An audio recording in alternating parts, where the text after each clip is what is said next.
সিরাজগঞ্জের উল্লাপাড়ার প্রত্যন্ত এলাকার বাসিন্দা ইমন হোসেন ও রিপন হোসেন এই দুই সহোদর বাস করেন ছোট্ট একটি ভাঙা টিনের ঘরে। মা ও 5 ভাই বোনের সংসারে বাবা গত হয়েছেন অনেক আগে। সংসার চালানোর জন্য কখনো কৃষিকাজ, আবার কখনো বা রাজমিস্ত্রির কাজ করেন তারা।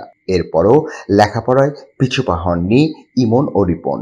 তাদের অদম্য চেষ্টা বৃথা যায়নি। ইমন চান্স পেয়েছেন বিশ্ববিদ্যালয়ের গুচ্ছ পরীক্ষায়, আর রিপন চান্স পেয়েছেন খুলনা কৃষি বিশ্ববিদ্যালয় ও রাজশাহী বিশ্ববিদ্যালয়ে। যদি আগ্রহ থাকে তাহলে দারিদ্রতা কিছুই না। টিউশনি একান্তই না পাই, সেক্ষেত্রে আমাদের তো বাঁচা লাগবে।